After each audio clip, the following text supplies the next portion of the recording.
Welcome, everybody, to Cultivate Your Calling. This is the very first episode of Cultivate Your Calling, and I welcome you wherever you are streaming from, whether it's from YouTube, whether it is from uh, Facebook, and LinkedIn. So, wow, we are here. We finally made it here today. I am getting used to this system that I am using right now, and I really like it. I enjoy it. And let's get right in. Let me know where you guys are tuning in from. I'm going to show these comments. Right here. What's what that? Do that. Okay. So, anyways, so my name is Lionel Hilaire. I reside in beautiful Sunrise, Florida. I am married to my lovely wife Sierra. We have been married. This Saturday would make 16 years. We have four beautiful children together: Kyla, Chelsea, Selena, and Lionel Jr. So we have three girls and one boy. Okay, don't even ask. So that's a long story behind that. I wanted to start this show. This show would have never happened, really. I don't think, at least not the name of the show. On March 29th of last year, my oldest daughter Kyla, came bursting in my room, and she said, "Dad, I gotta run to the hospital." And she's rubbing her eyes, and I'm thinking, like, did she eat another piece of seafood that she's allergic to again, and I got to take her to the hospital again? And she's like, "No, Dad, Tyrell's been shot."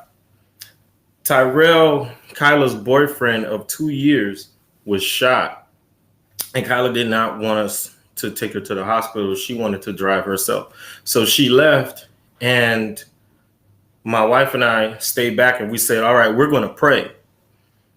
And so that's what we did. We prayed. And this was around like 11 p.m. at night, 11:30. At 2:30 in the morning, Kyla calls us and says, and I'm looking at the phone.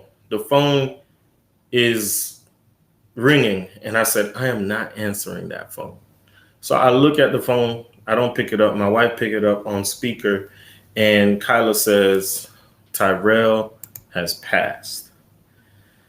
And that was a very dark moment for her and for me as well.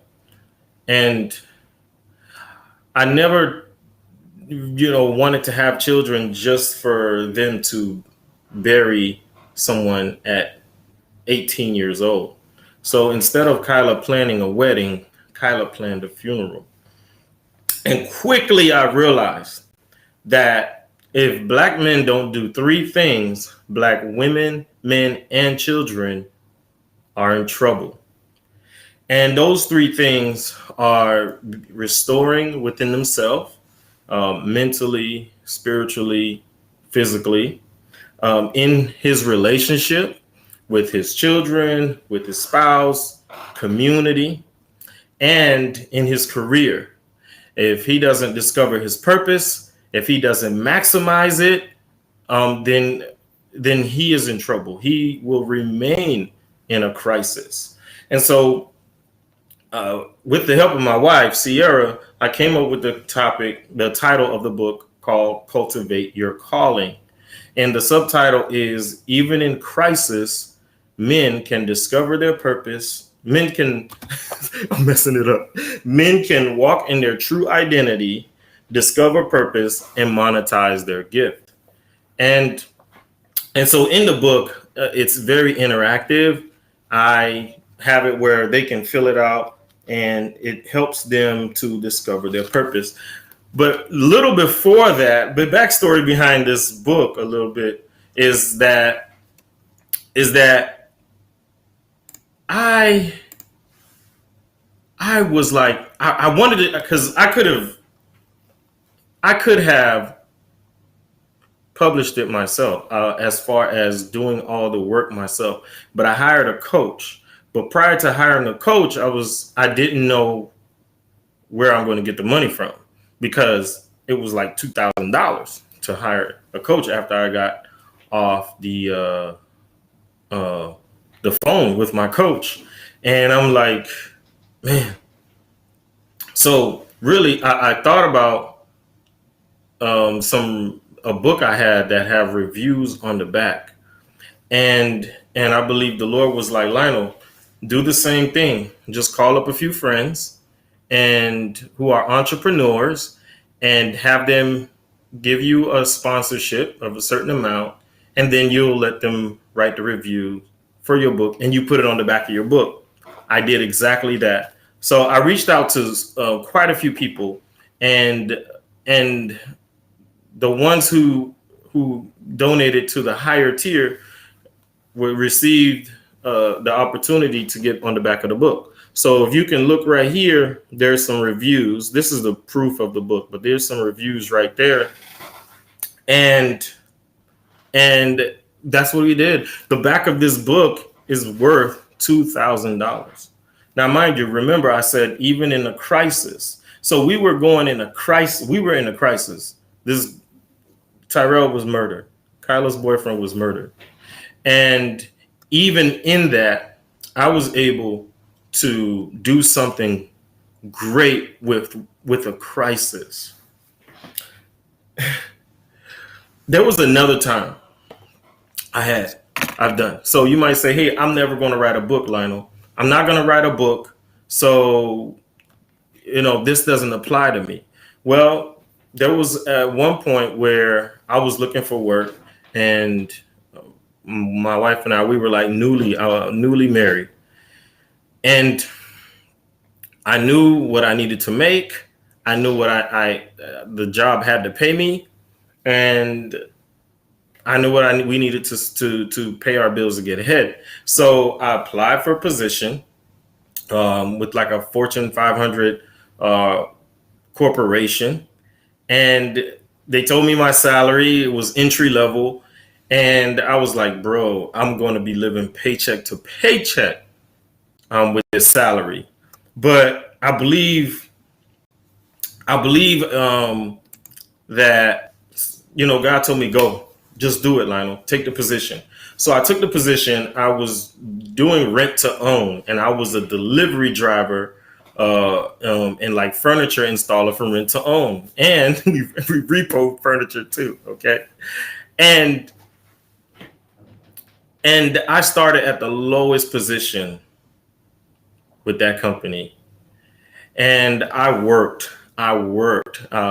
They were the company Rent-A-Center bought out was going out of business, or they merged, and I got promoted to a sales accounting position. So that's the guys who make the calls, and who, I just got paid a little bit more. And a couple years later, I was promoted to assistant manager. And probably about 6 months later, I got promoted to store manager. See, there's a scripture that says, do not despise small beginnings. And I knew I had to provide for my family. I knew that the salary they were giving me was not suffice for the money the bills that I had. But I took it anyway. And that was a crisis. If you're struggling, if you're about to be homeless, or you don't know where the next dollar is coming from, that is a crisis. And so in a crisis, I was able to take my family from near homelessness, take us from losing it all, and to pretty much thriving. Okay. From the lowest delivery driver position to the store manager position. And not long after that, uh, I was jobless, and I started with another Fortune 500 company, and I started from the bottom. I started as just like a regular lube tech. That was worse than the previous state, because by then, with inflation and with with prices of gas and all that going up, and after this was around the boom. This was around, like where the crash. This was around the crash, and we were struggling really bad. We didn't know where it was coming from. We didn't know where our money was coming from. We were 5 months behind on our rent. All right. I'll be straight transparent. I don't know who I'm talking to. I don't know who I'm speaking to. But if you a brother out there, if you a man out there, that you just on your brinks, man, listen to what I'm sharing. I started this job. I took it it was about $14,000 annually. Come on, man. I'm putting it out there. I'm sharing this because I want you to understand that I know where you are. I know. I understand is what I mean to say. And I started at the lowest. This was like 2011.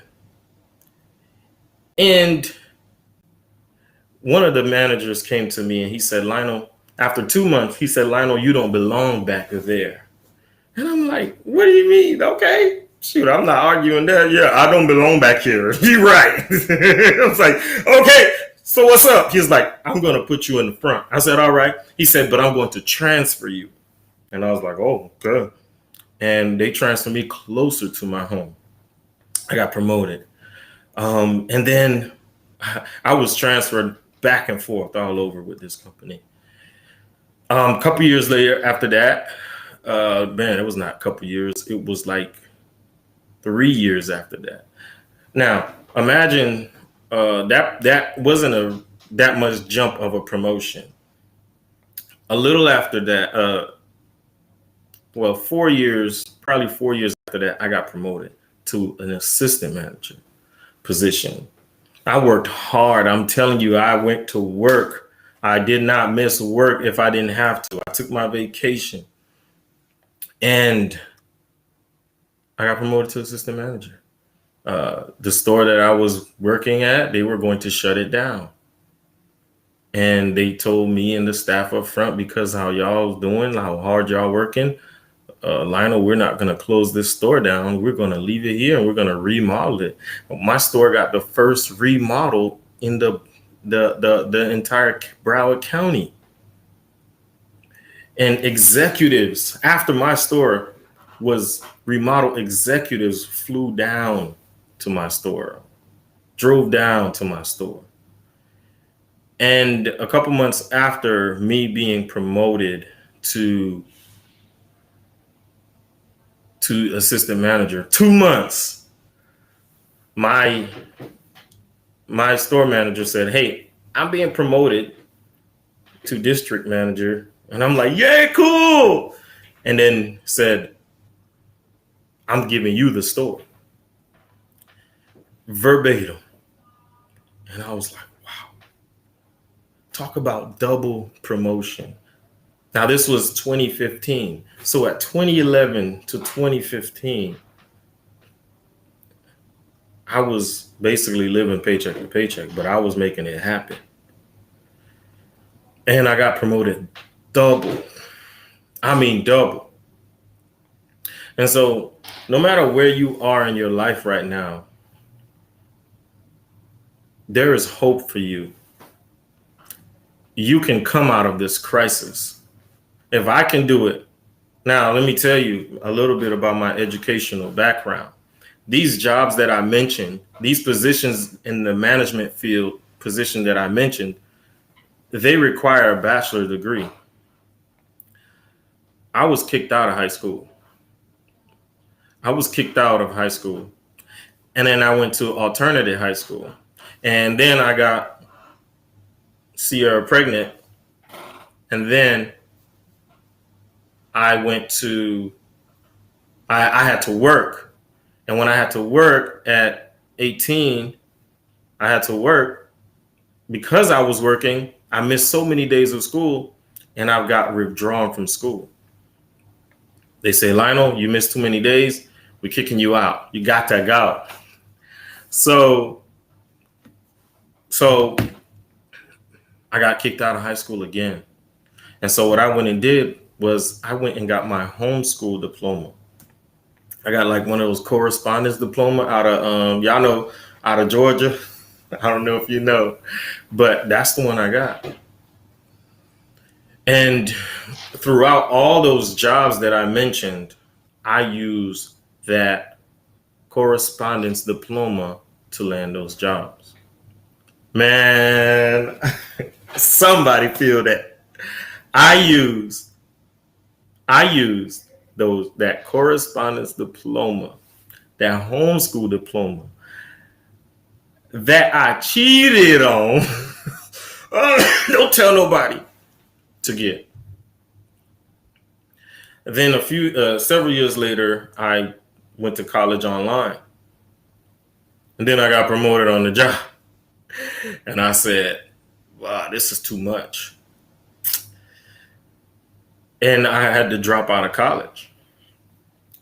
I went to trade school, dropped out of trade school. So if I can do it, you can too.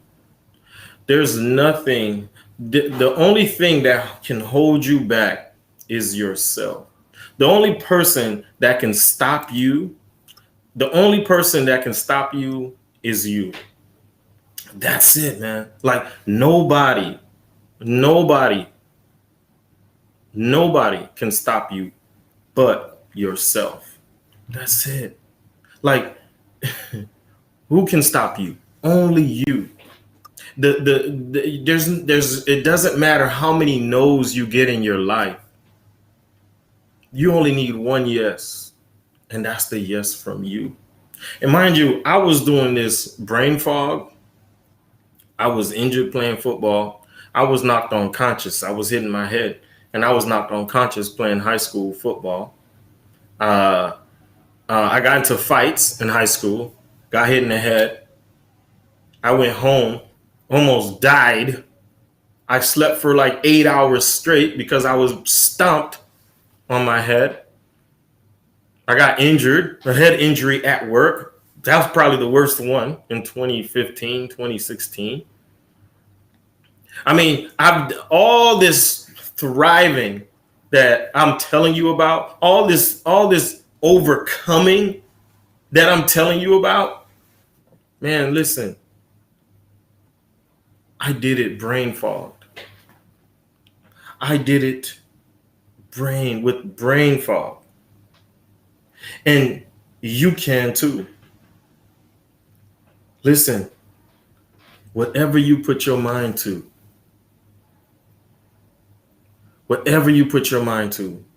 you can do it, man.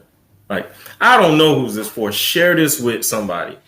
Tag somebody, tag their name in the comment, share it with them so they can get on this broadcast, because in a few minutes, I'm going to share something. In a few minutes, I have something for them. And so back to the book, Cultivate Your Calling. This book is so dear to me, and I know it's going to be dear to a lot of men that read this book. This show, just to let you know, this show is not just for men. This book is for men. I've written another book too. I should have gotten it, but I'll get it for the next show. But this book is for men, but the show is for men and women.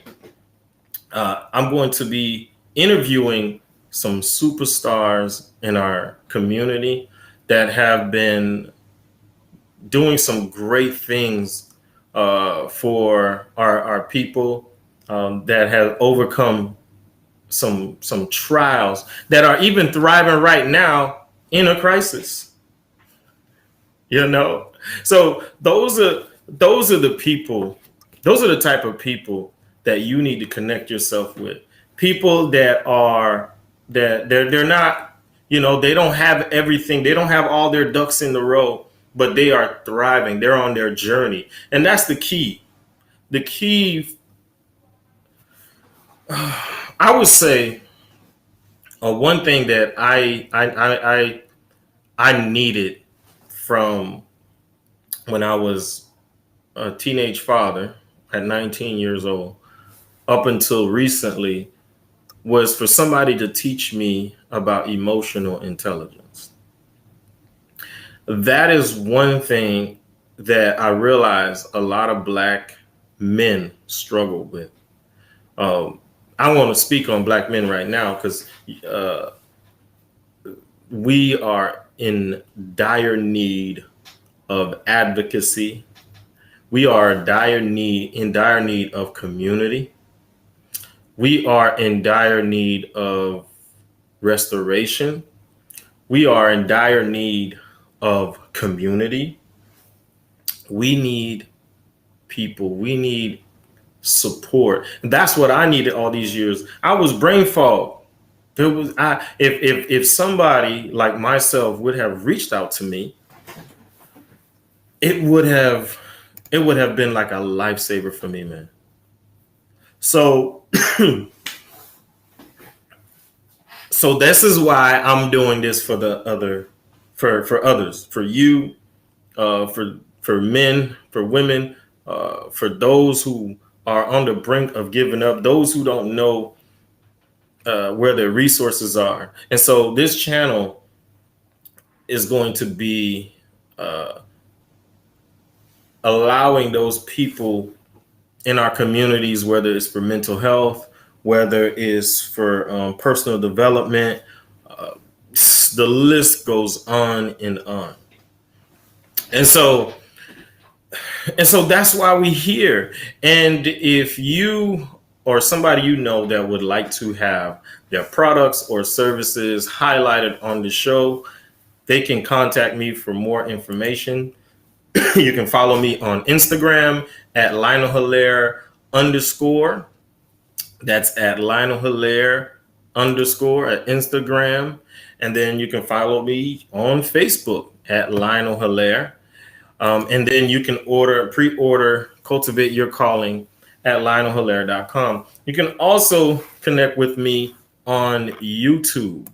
So YouTube, my YouTube channel has been there for a while, but now we going full force with YouTube, and I enjoy YouTube. I watch a lot of content on YouTube. When I discovered that I was struggling with codependency, that was one of my books. That's the first book I wrote about, was about my story of struggling with codependency. Codependency is like a drug addiction, but except it's like being addicted to a person, or to sex, something like that. So that's basically what codependency is. So so my first book was called How to Rescue Yourself from Rescuing Others. Seven steps to getting happy, healthy, and healed. Okay, so let me see something here. I'm having issues. Mobile device. Okay, so all right, let's see what's going on here. So I have some guests that I wanted to bring you on, and they're saying they're having problems coming in. Let me see if I can help. Let's see. Let's see here. It's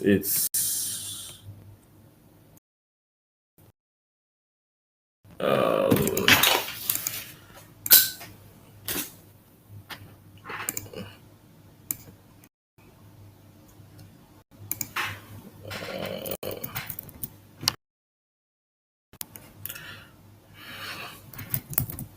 So no matter what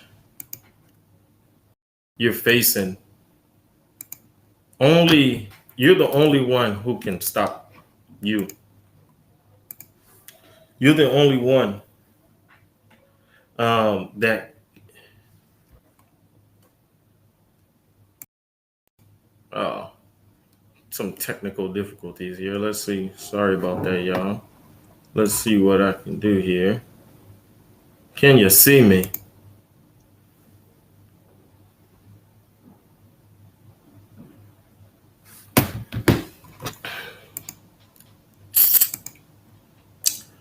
I don't know. It's showing frozen, but I'm going to end this live stream and come right back on. I'll be right back.